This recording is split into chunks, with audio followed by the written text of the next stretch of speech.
Let's talk money.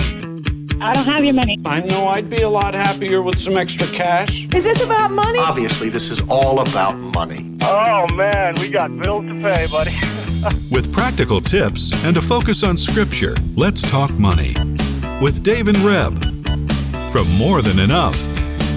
Real conversations about money for real people. Let's talk money. Are you ready to talk money, Reb? I'm ready to talk money. Reb keeps telling me that I should not say that at the beginning of the show, but I really like it, so I like to start the show I've like never said that. Yes, you have. But that's okay. I have not said that in the last year. Okay. I'm a little feisty. Yes, Reb is feisty this morning. We're in the studio, just Reb and I this morning, which is good fun. So welcome to the show. This is the show where we talk about the hard issues of money, and it is okay to get a little feisty when we talk about money. So, yeah. When you need to. That's an interesting statement, yes. So this show today, More Than Enough. Thank you, Reb, for sponsoring today's show. More Than Enough is a financial coaching company. We also do mortgages and taxes here in the Ottawa area. Of course, all across Canada, we have this wonderful thing called technology, which allows us to whether you're in the coaching, that can be done across Canada. Whether you're in need a mortgage, we can do that across Canada. Taxes are a little more specific to province, but the reality here in Ontario is if you're in Ontario, we can help you with the taxes as well. So coaching and, a big part of the coaching, what we want to talk about today is this idea that living in the truth, we talk about, there's a whole bunch of ways that we've talked about this. The idea that when we're dealing with money, there's a kind of a black and white to it, but not really, is there? Right? No, if you're seeing my face on YouTube, it's a little quizzical. Yes. It's not black and white. Yes. I mean, the numbers are black and white. The numbers are black and white. And you're either in debt or you're not in debt. You have a mortgage or you don't have a mortgage. But we're going way faster into this topic than I anticipated. So you need to read the Proverbs 18 first. Oh, you want me to read Proverbs 18? Okay. Well, don't you think that we should go there before we hit the topic? Yes. Okay. Yeah. Good. Proverbs 18, starting at verse 19 says, whoever, and this is the English Standard Version, by the way, so it's a little bit different from maybe what you've heard it before. So Proverbs 18 and verse 1, whoever isolates himself seeks his own desire. He breaks out against all sound judgment. A fool takes no pleasure in understanding, but only in expressing his opinion. And there's more to that, but that's where we're going to stop. Wow. That last one. What was that? A fool takes no pleasure in understanding, but only in expressing his own opinion. Ooh. What is that? Verse 3? Yeah, I don't know. New King James Version in my Bible here this morning says it very differently, but I'll stick with the. That's sometimes reading from a different Why are you version, picking those this morning? Well, we're talking about, and as I said before, money's a little bit of black and white. So I have the opportunity, the honor, the privilege to look at people's finances, and that it's a private place. It's, we often don't, and we don't have to. We often don't broadcast all of our financial details and the dollars and cents on every line item. But as a coach, that is actually one of the places that we enter in with you. And it is a privilege. It's an honor. It's a responsibility that all of our coaches take very seriously, because we know how private this is. A space. And yet we also know that coming from the outside, your numbers and what we see in the numbers tells a story.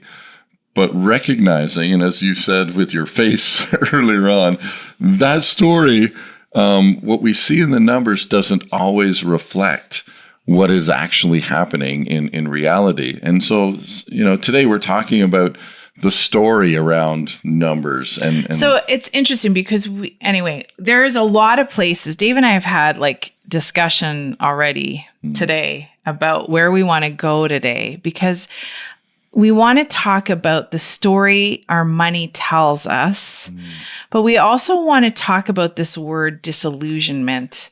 Right. And I was just looking at that top verse here. You read it off your phone. Whoever isolates himself seeks his own desire. He breaks out against all sound judgment. Like there's a lot in those verses. Mm-hmm. Like we don't want to be isolated in our thinking. We want to be in community, but the very things we've experienced in our society lately and still through social media is being isolated with the wisdom of social media speaking to us, right? Yeah, and isolation, can also mean we have an idea of what it is supposed to look like, and we're not open to any other ideas. We're not open to so in a sense we're isolating ourselves within an idea. It's not just being alone in a room, physically. No. Isolated. So I guess that leads to, I was really just reading, I don't know where I was reading, and the word disillusionment, this idea of being disillusioned, like what's here, what remains, where am I really at? What do I think about where I'm at? And we just went and Googled some definitions of disillusionment, and the very basic, how do you feel when you're disillusioned, is you're just disappointed. You're bummed out because you no longer believe in something that you thought was going to happen or should happen. You find that you did experience and get what you achieved and worked towards, but then you're disillusioned with the result because it's not what you thought it would be. It doesn't give you what you thought it would. The interesting part of defining disillusionment, though, is Dave said to me, well, that's kind of a negative word. And it is, because you experience negative things. But the one thought that I also read was, it sounds bad, but disillusionment can free us from limited thinking or beliefs or ideas we had that we thought would bring us to a certain place in our life, and it's just not happening. And why are we talking about this on a money show? Because this is a big heart issue. Like, how many of you, like right now, as you're listening, are you disillusioned about, think about it, is there some things that you're just thought you would be? You're 50 years old and you thought you'd be at a certain place and you're not. You thought you'd be in a marriage that was still going really well and you're not. You thought you would have children, but you don't have any children. You thought that you would have a big nest egg saved up by the age of 65, but you've been helping your family and kids, or you suffered a divorce or loss and you're not where you thought you'd be. Life didn't turn out the way you had hoped at some point. I'm just thinking of the lady, what's her name? Pat? I always name her wrong, but the woman who started that Women Living Together network. I believe her name was Pat. Yeah. And we interviewed her a year ago, and it was so great. Lots of you loved that show. She was on a trip with her husband, and he suddenly passed away. I think they were circumnavigating part of the world, and she lost the income of her husband. And all of a sudden, she had way less than she thought she would. Her life had turned in a certain direction. And I'm sure there was a certain disappointment, grief, mourning, right? Because we grieve and we mourn when the disillusionment sets in sometimes. But what happened to her was it put her on a trajectory of, I need to face my life and figure out a way forward. So this is a super interesting topic, and just asking, like, so Dave, are you disillusioned with anything in your life? Do I have to answer that? Yeah. We try and be honest with each other, and you don't have to give nitty gritty details. You're springing that on me, and that wasn't fair. There is nothing that jumps right to mind that says, "Oh my goodness." I can honestly say, if I was to talk to my Former 20-year-old self, 25-year-old self looking forward, I would go, man, like where we've ended up as a couple, where we've ended up in our careers, where we've ended up even in our family. I couldn't have imagined where we ended up. I don't know if that's disillusionment. And I don't think right now we're in disillusionment, other than we're like every other entrepreneur and we have ebbs and flows and fluxes with our income. And I do think sometimes we hope that we could be in a different place in this season, maybe. I don't know. Well, I heard an interview with the CEO of the Barna Group, which is the U.S. Yeah. They're a massive researching and statistics and all of that, specifically to the Christian community in a lot of ways. And he talked about this idea that, in the work they do, they really are digging to present the reality. That's what the statistics and all of these studies do, is to say, we're trying to present the reality, and then how you digest that information in your own context then. And I think I was listening to it and I thought, in relation to disillusionment, and it's a little bit like our money, when I see somebody's line item spending plan, that's the reality. That's in a sense where we're working towards, where we're making the money behave. We're doing all these things, and the goal, right? We want to take a lot of that, I'll say, illusion out of it. But sometimes we get to the end of that and we go, well, I ended up in a place where I didn't want to be. I didn't, and it speaks to your, my marriage broke down, my spouse died, we got into a car accident. Like, there's so many things, and you go, oh, I just want to give up and go shopping. Well, yes. I mean, there's but just to finish our story, I would say there are moments when you left the family business and we were absolutely without an income. There's a certain disillusionment that sets in. Like, we didn't plan that. We didn't, but here's the thing. Like, according to what I read, we're freed from false beliefs or illusions that way of life was going to be the life that was going to bring us happiness. And I use that in air quotes. When God informs our story, so we're going to talk just a bit about like the story. What is disillusion maybe with where we think our finances are at. We're going to talk about that in a minute, but I think we have to address being disillusioned. I think we need to grieve and mourn. We need to bring it to the Lord. Like, I'm using these we needs. I need to do that. There's pockets and seasons where it's not what we expected, right? You're not expecting to, when you're pregnant, to give birth and then have a child who's suffering from an illness. And that changes your narrative. That changes the direction of your life if it's a long-term disability. Like, those things we don't plan for. And then we get a little disillusion that the world is telling us. So here's the disillusionment. Where are we getting the message? Where are we getting the message? The disillusionment comes because we have a certain expectation of our life, and it's not coming to that. I was just going to say, so the Christian North American illusion is that I get to know Jesus and everything gets better. My bank account gets better. My family gets better. My marriage gets better. And to be honest, and we're going to be real a little bit here, that is the North American Christian illusion. If we look in other parts of the world, when they receive Christ, it gets harder. Often they get kicked out of their community. They may lose their job. Like, these things happen in kind of other parts of the world. Now, we are in North America. We're sitting here. We have lots of that. But you just said, and I 100% agree, where we get, like, are we living in an illusion?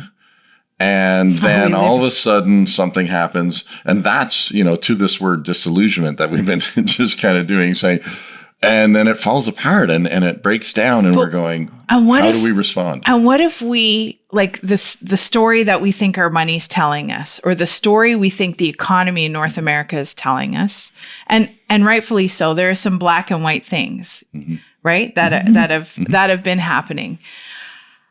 But if we open our heart and our mind and we go out of the isolation where we seek our own desire, and we open ourselves up to the idea that Christ can inform our narrative, and it's Christ's narrative. It's and in some circles we call that the biblical worldview. But even understanding that, what you just said, I grew up with a certain idea about what Christianity was going to look like in my life, and there's all kinds of pockets of interpretation for all kinds of things, from prosperity, abundance, what it looks like. We've talked about this in other shows, around privilege, and right. Again, I did nothing to be born here in North America to an immigrant parent who had landed in Canada, to where my dad was healthy and could get a job, and I grew up in a middle class. We went to church two twice parents a week. That worked. Both parents, they loved each other. I mean,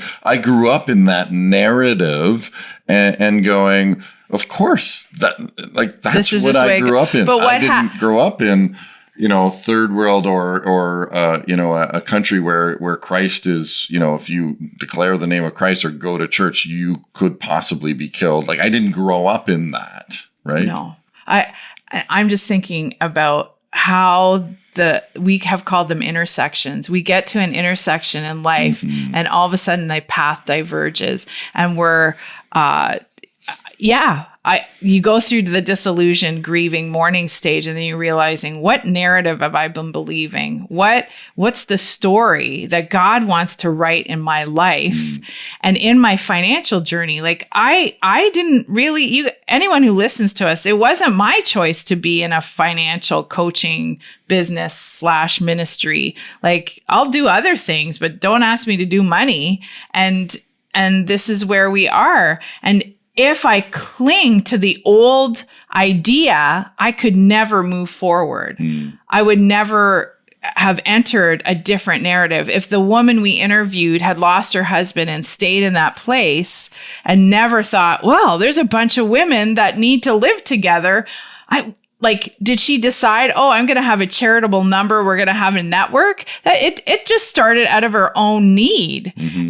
And sometimes with Christ, when we get to crisis points, we can let the Lord in to help us walk it out, to start hearing. Now, he doesn't always tell us the whole narrative right at the beginning, but he starts to speak to us. He very rarely tells us. I don't know about you. I think in 2007, if he would have told us, like, today we'd be here, like you already said, I would have been like, you asked me to sign that contract. I don't know if I'm willing to sign that contract. But when he says, can you trust me for this next step? Can you trust me that Dave is learning how to be a financial coach? Can you trust me with your provision? Oh, okay, I can do that in this season. Yeah, it's not what I thought it would look like, but I'm going to trust you. And then there's all kinds of joy and experience and adventure and hard things all at once. Anyway, but that's the whole disillusionment. And as you guys know, we talk about things and we're not always giving you answers. Well, and I guess there's a couple things that we want to encourage. Number one is that there really are two stories when we talk about money.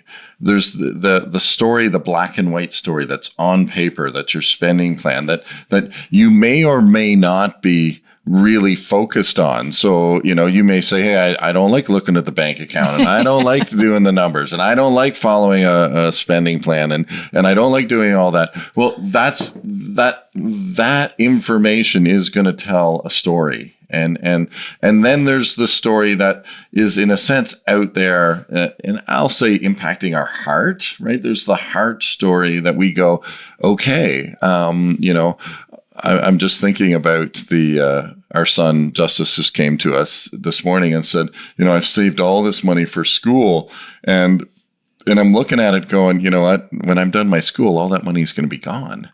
And I'm like, yes, because you saved it first, and you're not going to graduate with debt, and that's the goal. And he's looking at it going, yeah, but it makes me sad to see all that money going out. Like, you know, and we didn't get into too much of the emotion of it this morning, but, you know, I said, and my comment was, yes, other people will go into school with nothing and come out with that amount of debt. And just in briefly thinking about that as we were going, I thought, well, here I'm giving this bad narrative, like kind of saying, oh, you're doing it the right way. And all of a sudden I got to check myself and I got to say, well, wait a minute. My goal is that he goes through school and doesn't come out with any debt. That's my goal. That's what I'm kind of projecting on him, because I know the burden of debt. And again, debt is not a sin, it's a burden. And so if you have debt or you've had school debt, you didn't do it wrong. I want to say that out loud. But I look at that and I go, oh, here I've just pushed this narrative, or even if I want to use the word illusion onto him, that, okay, so, you know, going through school and not having any debt is the better way to go. And I had to check myself this morning. But isn't it the best? I mean, we're sidebarring there, but it is a good way to go. It is a good way to go. It is a good way to go. I don't want him to be burdened with debt. Right. I don't want him to pay extra interest for things that he didn't earn. Like, that all is me. But in communicating that narrative, you're saying that you don't want to pass judgment on others who have a load of debt. Well, and what you mean? I also don't want to feed Justice this narrative that will let him do that, right? And say, okay, look at me, I've got all my schooling, right? And he's better than other people because he has been positioned to live with us for 2 years to earn money and income and not pay rent and and he has had the privilege. It's a different story. It's a different story, whereas others don't have that story, and it's a harder road. Yeah, I can appreciate that. I just wanted clarity because it is good not to have the burden of debt going in or out of situations. And this is why we exist. But we also are trying to, you're right, look at the storyline. So one of the things that you do when you coach, and you've told me this for years, is that the money, so we're not talking about money stories of where you come from. We also talk about that. Where do you come from financially? We're actually talking about looking at your dollars and the black and white, and they tell us a story. And sometimes when you look at those numbers, as you just described with Justice, he was like, oh man, this is going to be gone in 4 years. And that all of a sudden became a hard thing. But then you look at it and say, oh, well, actually, you have it, and you're not going to carry the burden. And isn't that a good thing? That's basically the question you raised, because you gave a different perspective. And when we look at our dollars, our black and white, and we keep ourselves isolated and looking at the numbers, we sometimes don't get the bigger perspective and story. And one thing you have learned as a coach, and I believe you're gifted in it, you can look at someone's numbers and they tell you a story about maybe some hard things they're in without even having to ask a question. Yeah. Okay. I think that's beautiful.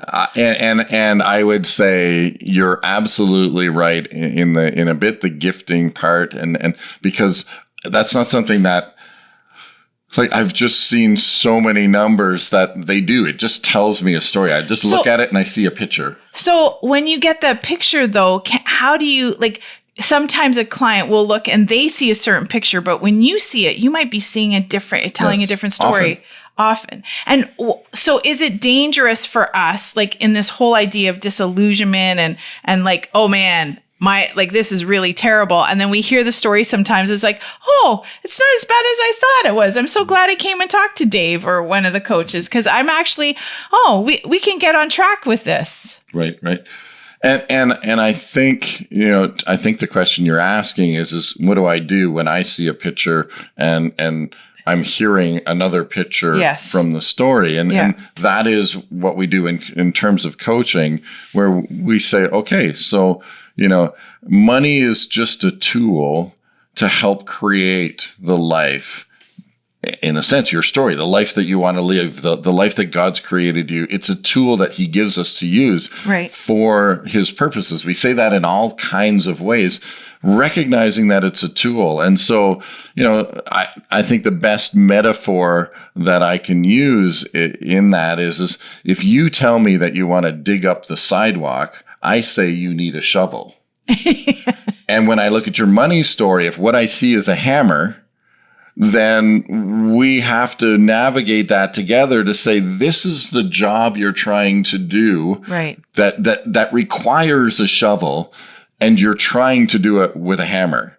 And so my job as a coach is to say, let's go find a shovel.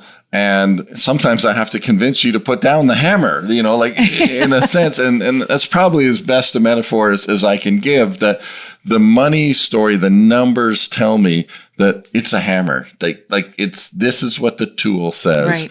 And then I listen to what you say and what, as a couple, if it's a couple, they say, and I'm, again, I'm just in trying to bring those things together and say, okay. So that's why it's really important if you're willing. And we had Gwen on the show last week talking about the vulnerability and all of that of having someone else look at your numbers. But it goes back to that Proverbs 18 verse. Don't isolate yourself, because the story you're telling yourself, because there's a lot of places we could go with disillusionment. There's a lot of places we could go with how are you looking at your black and white numbers. They may be telling you something, but you may not be seeing it clearly. It may lead you to disappointment, but maybe there's more hope with having someone say, look, this is what you could do. Let's use my metaphor. If you're digging a hole, doing it with a hammer, you can get it done, right? Yes, it's more work and it's difficult and you might get more frustrated with it. And again, my role then is to say, there is a shovel, because sometimes in our isolation, we don't even recognize that there's a shovel. There's a different tool that we need available to us. And then we go, oh, man, this just got easier, or we just made some headway because now I see that we can use the shovel as opposed to the hammer. So like in that sense, you're getting a bigger perspective on what you thought your numbers were saying. Yeah. And I think as a last comment, and again, this is probably why I like this metaphor for today is there's no judgment or shame. The hammer is a tool that can be really useful for what a hammer is useful for. And the shovel is a tool what a shovel. And so there's no shame. The challenge is sometimes we just get so isolated that we won't even consider that there is a shovel. Wow. And then that opens it up. So that's part of our role. And we've only got a minute left. So why don't you pray? Oh, man, there's so much in here, Lord, about where our hearts, how we're reading stories, how we're letting the world around us inform us, the disillusionment and grief we carry.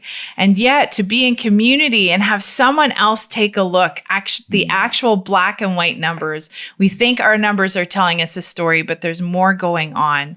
And Lord, thank you for the people you've put in our lives that can help inform and bring us hope and freedom and life. Thank you, Jesus, for this time. Amen. And if you've got more questions or comments, please reach out to us on whatever social media, iTunes, the YouTube channel, and of course, morethanenough.ca or info@morethanenough.ca. Either of those get to us, and join us next week when we talk money. Let's Talk Money is a division of More Than Enough Financial Fitness, where God is transforming hearts and bringing hope for today and freedom for tomorrow. For more information or to comment on today's show, please visit morethanenough.ca.